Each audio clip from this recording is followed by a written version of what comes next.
Good morning guys, good afternoon, good evening, कैसे हो आप सब लोग। चलो अभी मैंने income from salary, income from house property, ये तो मैंने रिवाइज कर लिया। ओके, किया ना आपने रिवाइज? यस। तो अभी हम लोग नेक्स्ट हेड ऑफ इनकम देखेंगे, इनकम फ्रॉम कैपिटल गेन। बहुत ही बढ़िया हेड ऑफ इनकम है। सिंगल आता है सर, एक ही हेड आएगा एग्जाम में 15 मार्क्स के लिए, राइट। सो 10 to 15 मार्क्स इसका वेटेज है। ऑब्जेक्टिव के लिए 1-2 मार्क्स पूछा जाएगा तो 17 का वेटेज इसका बन जाता है। कभी कभी 12 मार्क्स के लिए पूछा जाता है, कभी शॉर्ट नोट्स आने के बाद इसका वेटेज 20-25 मार्क्स के लिए भी चला जाएगा।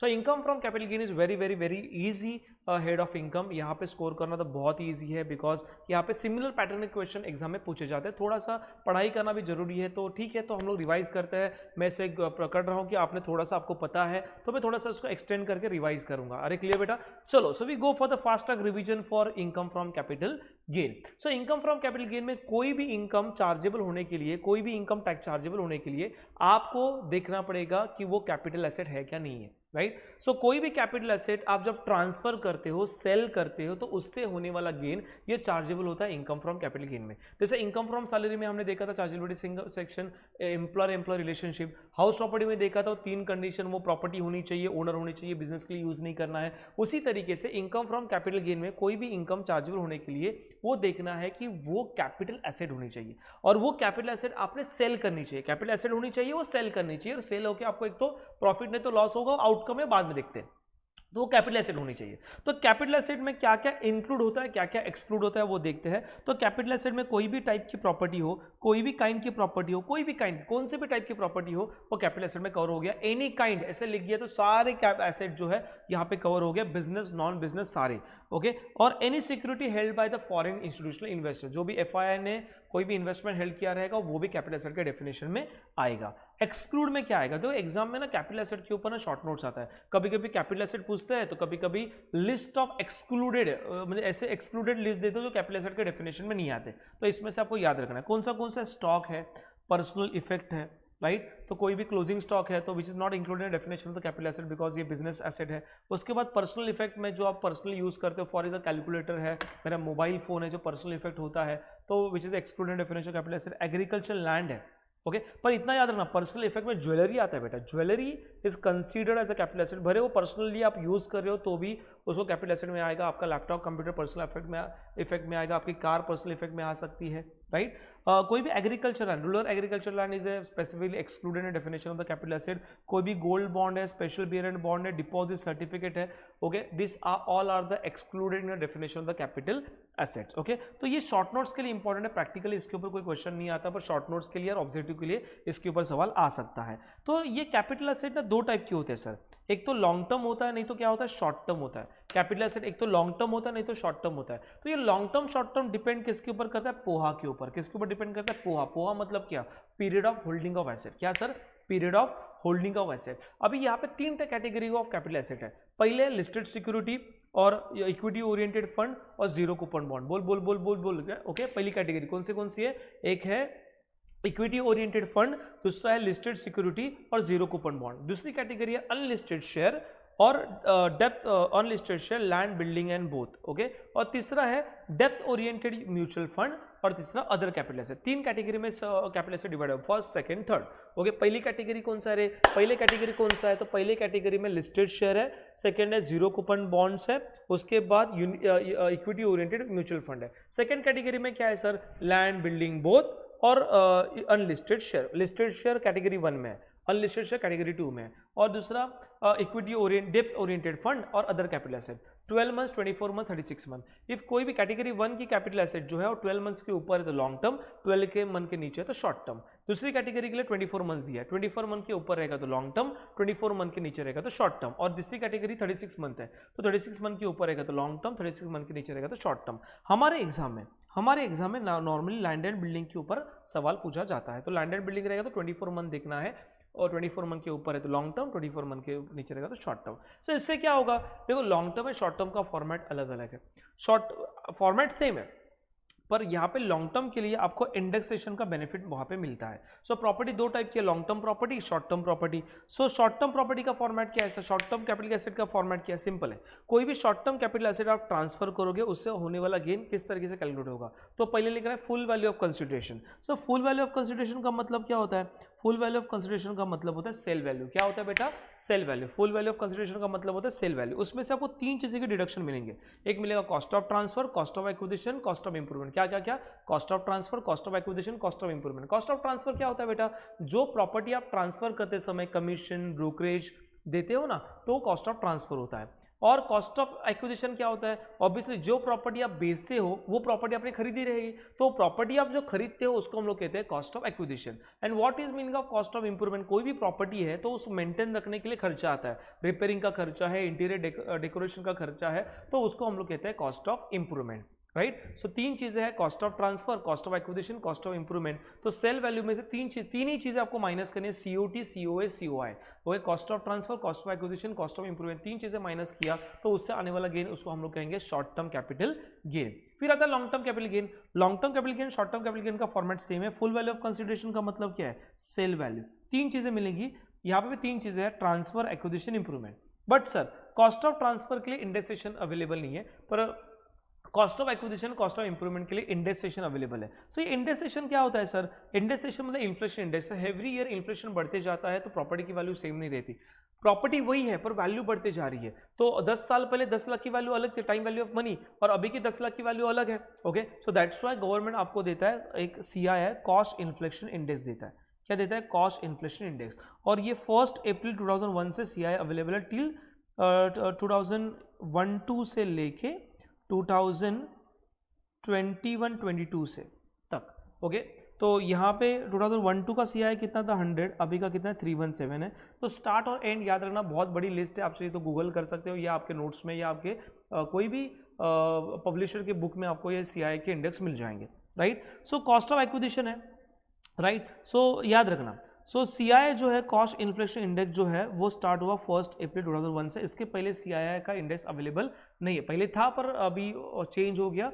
तो 2001-2 के पहले वाला सीआई अभी अवेलेबल नहीं है या यूजफुल नहीं है, आपको उसके बाद वाले सीआई देखना है। पर कोई भी प्रॉपर्टी आपको तीन चीज़ें याद रखनी है। कॉस्ट ऑफ एक्विजिशन के लिए इन्फ्लेशन इंडेक्स है, तो चीज़ें याद रखनी है। कॉस्ट ऑफ एक्विजिशन, ओके, आपने कोई भी प्रॉपर्टी खरीदी रहेगी बिफोर 1 अप्रैल 2001, तो वहाँ पे आपके लिए सीआई अवेलेबल नहीं है, कॉस्ट इन्फ्लेशन इंडेक्स अवेलेबल नहीं है, यस और नो। तो उस केस में आपको दिया जाएगा उस टाइम का फेयर मार्केट वैल्यू। क्या दिया जाएगा? Fair market value. तो आपको क्या देखना है? एक्चुअल कॉस्ट और fair market value, whichever is higher. तो विच एवर इज हायर ये आपके लिए क्या बनेगा? Cost of acquisition. क्यों सर? बिकॉज आपने प्रॉपर्टी 1 अप्रैल 2001 के पहले खरीदी है, तो वहाँ पे सीआई अवेलेबल नहीं था। और कोई भी प्रॉपर्टी अपने 1 अप्रैल 2001 के बाद खरीद रहेगी, आफ्टर खरीद रहेगी, तो आपके लिए जो अपने एक्चुअल कॉस्ट है वही आपके लिए बनेगा कॉस्ट ऑफ एक्विजिशन। जो आपने खर्चा किया रहेगा वही आपके लिए बनेगा कॉस्ट ऑफ एक्विजिशन। तो आपको याद कैसे रखना है? देखना है कि जो आपने प्रॉपर्टी खरीदी है वो प्रॉपर्टी आपने कभी खरीदी, 1 अप्रैल 2001 के पहले खरीदी या बाद में खरीदी। पहले खरीदी रहेगी तो आपको फेयर मार्केट वैल्यू दिया रहेगा। सो एक्चुअल कॉस्ट और fair market value whichever is higher ये आपके लिए बनेगा कॉस्ट ऑफ एक्विजिशन। और इफ आपने प्रॉपर्टी 1 अप्रैल 2001 के बाद खरीदी रहेगी तो वहाँ पे सीआई अवेलेबल है, तो आप कंपैरिजन कर सकते हो कि उस टाइम का इंडेक्सेशन इन्फ्लेशन इतना था, अभी का इन्फ्लेशन इतना है, do the cross multiplication, find out the answer, आप निकाल सकते हो, राइट। तो कॉस्ट ऑफ एक्विजिशन क्या पकड़ना है? 1 अप्रैल 2001 के बाद का रहेगा, जितना आपने खर्चा किया रहेगा वही आपके लिए बनेगा cost of acquisition. What about the cost of improvement? Cost of improvement कैसे आएगा? सो कॉस्ट ऑफ इंप्रूवमेंट के लिए क्या देखना है सर? कोई भी इंप्रूवमेंट आपने 1 अप्रैल 2001 के पहले की रहेगी, कोई भी इंप्रूवमेंट आपने 1 अप्रैल 2001 के पहले की रहेगी, तो वो इंप्रूवमेंट का डिडक्शन आपको मिलने वाला नहीं है। कोई भी इंप्रूवमेंट का डिडक्शन नहीं मिलेगा if you done any improvement before 1 April 2001. Any improvement done after 1 April 2001 you get a deduction, आपको उस मिलेगा क्योंकि वहाँ पे CI अवेलेबल है। ओके, तो आपको याद रखना है कॉस्ट ऑफ एक्विजिशन के लिए, cost of improvement. Cost of acquisition के लिए बिफोर रहेगा 1 अप्रैल 2001, तो एक्चुअल कॉस्ट और fair market value whichever is higher. After रहेगा तो एक्चुअल कॉस्ट ही आपके लिए कॉस्ट ऑफ एक्विजिशन बनेगा। इंप्रूवमेंट के लिए बिफोर 1 अप्रैल 2001 है तो नो इंप्रूवमेंट का डिडक्शन, उसके बाद रहेगा तो आपको डिडक्शन मिल सकता है। ओके सर, ये इंडेक्स कॉस्ट ऑफ एक्विजिशन का फॉर्मूला क्या है? So index cost of acquisition का फॉर्मूला है so cost of acquisition multiply by CII for the year of transfer, जिस साल आपने प्रॉपर्टी ट्रांसफर किया उस साल का सी आई वो हमेशा 317 ही रहेगा, हमेशा 317 ही रहेगा, divide by C I I for the year of acquisition, for the year of acquisition, जिस साल आपने प्रॉपर्टी खरीदा उस साल का सी आई। तो चेक करो, और प्रॉब्लम ये दिया जाएगा सर, सब सी आई दिया जाएगा, याद करके मत जाना, ओके सब दिया जाएगा, उसको मल्टीप्लाई करना है। सर प्रैक्टिकल सॉल्व करके दिखाना, आई नो वेरी वेल, पर आप शाम को यूट्यूब चैनल के ऊपर आ जाओ 9:30 को, वहाँ पे मैं प्रैक्टिकली सॉल्व करने वाला। प्रोविजन पहले पढ़ लेना, प्रोविजन लर्न करना, जो एग्जाम में क्वेश्चन मैंने सिखाया वो लर्न करना, प्रैक्टिकल बुक से पढ़ो, समझा तो एक्सेल, नहीं समझा 9:30 को हम लोग को मिलने वाला है। और जो बाद में देख रहे हैं वीडियो, तो लाइव वीडियो तो सेव होता है हमारे यूट्यूब चैनल के ऊपर, तो वहाँ पर जाके एक बार वो भी आप वीडियोज़ दे सकते हो, रिवाइज कर सकते हो, राइट। सो फिलहाल यहाँ पर मैं रिविजन में प्रैक्टिकल पार्ट को कवर नहीं कर रहा। सो फिर आएगा index cost of improvement, so cost of improvement multiply by CII for the year of transfer divided by CII for the year of improvement, okay. तो इसका CI 317 ही होने वाला है, क्योंकि हमारा करंट प्रीवियस ईयर 2021-22 है। अरे क्लियर, और जिस साल आप करोगे उस साल का CI लिख दो, ये भी प्रॉब्लम में दिया जाएगा, और इस तरीके से आप इंडेक्स कॉस्ट ऑफ एक्विजिशन और इंडेक्स कॉस्ट ऑफ इंप्रूवमेंट निकाल सकते हो। अरे क्लियर बेटा, आपको ये चीज़ें याद रखनी है कॉस्ट ऑफ एक्विजिशन के बारे में। बिफोर वाला बहुत इंपॉर्टेंट है कि फेयर मार्केट वैल्यू और actual cost whichever is lower. अरे क्लियर बेटा, ओके। सो ये तीन चीज़ें आपने माइनस की, cost of transfer, cost of acquisition, cost of improvement, आपको लॉन्ग टर्म कैपिटल गेन मिलेगा। फिर आपके ऊपर उसके ऊपर आपको एग्जम्पशन मिल सकता है, वहाँ पे दो एग्जम्पशन है, अंडर सेक्शन 54 और under section 54 EC। 54 purchase of new residential house property, क्या बोला मैंने, purchase of new residential house property. तो सेक्शन 54 कहता है कि समझो आपको लॉन्ग टर्म कैपिटल गेन के ऊपर टैक्स भरना नहीं है और टैक्स को बचाना है, तो आप न्यू प्रॉपर्टी खरीद सकते हो। और कौन सी प्रॉपर्टी खरीदने का, रेसिडेंशियल हाउस प्रॉपर्टी खरीदने का। तो जब भी आप प्रॉपर्टी ट्रांसफर करोगे, जब भी आप प्रॉपर्टी सेल करोगे, उसके 2 साल के अंदर, within 2 years from the date of transfer, आप न्यू प्रॉपर्टी परचेस कर सकते हो। और आपको प्रॉपर्टी कंस्ट्रक्ट करना है तो विद इन 3 year 3 साल के अंदर आप प्रॉपर्टी कंस्ट्रक्ट कर सकते हो। या कभी कभी ऐसे कर सकते हो कि सेल करने से पहले आप नई प्रॉपर्टी खरीद सकते हो, पर बिफोर 1 year 1 साल के अंदर आप प्रॉपर्टी खरीद सकते हो, 1 साल पहले प्रॉपर्टी खरीद सकते हो, फिर प्रॉपर्टी आप बेच सकते हो। तो 1 साल का पीरियड दिया है सेल करने से पहले, और सेल करने के बाद 2 साल का पीरियड है, और कंस्ट्रक्ट करने के लिए 3 साल का पीरियड है, राइट। तो उसका एग्जम्पशन कितना मिलेगा सर, जितना प्रॉपर्टी आप खरीदोगे और जितना कैपिटल गेन होगा, लोअर अमाउंट होगा, वो आपको एग्जम्पशन मिल जाएगा। और 54 is a purchase of new property, 54 EC क्या है, बॉन्ड है। और बॉन्ड कौन सा है, परचेस ऑफ बॉन्ड आपको करना है कितने साल के, कितने महीने के अंदर, विद इन 6 month। याद रखना, जब भी प्रॉपर्टी आप सेल करोगे तो सेल करने के बाद 6 महीने के अंदर, विद इन 6 month, आपको क्या करना है, ये बॉन्ड को परचेस करना है। कौन से बॉन्ड है, तो यहाँ पे टोटल 4 बॉन्ड है। एग्जाम में 2 बॉन्ड तो आते ही आते हैं, अभी तक ये 2 बॉन्ड आए नहीं है। सो RACL, rural electrification corporation limited, and NHAI, national highway authority of India. तीसरा पावर फाइनेंस कॉर्पोरेशन लिमिटेड और इंडियन रेलवे फाइनेंशियल कॉर्पोरेशन। ये 4 बॉन्ड है, वो 4 बॉन्ड, और other bond notified by the central government, right. तो 4 बॉन्ड है, वो 4 bond को याद रखना, उसमें 2 बॉन्ड तो एटलीस्ट याद रखना। लिमिट 50 लाख तक है, मतलब आपने 15 लाख रुपए इन्वेस्ट किया रहेगा बॉन्ड में, तो 15 लाख और 50 lakh, which is lower 15 lakh, तो 15 लाख तक आपको एग्जम्पशन मिल सकता है। यहाँ पे 2 एग्जम्पशन है, एक है अंडर सेक्शन 54 और अंडर सेक्शन 54 EC। अरे क्लियर बेटा, हेलो, ओके। प्लस यहाँ पे ना सेक्शन 54 में तो यहाँ पे और एक अमेंडमेंट क्या है, एग्जाम में इसके ऊपर सवाल नहीं आएगा, पर एग्जाम में शॉर्ट नोट्स आया अंडर सेक्शन 54 के अंदर, तो आप ये ऐड ऑन कर सकते हो। कोई भी कैपिटल गेन आपके 2 करोड़ के नीचे है, 2 करोड़ का नीचे कैपिटल गेन है, तो यहाँ पे मैंने क्या बोला, एक प्रॉपर्टी, एक न्यू प्रॉपर्टी आप खरीद सकते हो, एक न्यू प्रॉपर्टी खरीद सकते हो। पर यहाँ पे अमेंडमेंट ऐसे बोलता है कि आपका कैपिटल गेन जो है वो 2 करोड़ के नीचे है, तो आप एक नहीं 2 प्रॉपर्टी खरीद सकते हो। लेस देन 2 रहेगा तो आप 2 न्यू रेसिडेंशियल हाउस प्रॉपर्टी खरीद सकते हो, और आपके 2 करोड़ के ऊपर रहेगा तो 1 न्यू रेसिडेंशियल हाउस प्रॉपर्टी खरीद सकते हो। क्या बोला मैंने, इफ आपका कैपिटल गेन ये 2 करोड़ के ऊपर है तो एक ही प्रॉपर्टी खरीद सकते हो, 2 करोड़ के नीचे है तो आप 2 प्रॉपर्टी खरीद सकते हो, मतलब 2 property you can buy. Clear, समझ में आ रहा है, ये समझ में आया अमेंडमेंट, ओके।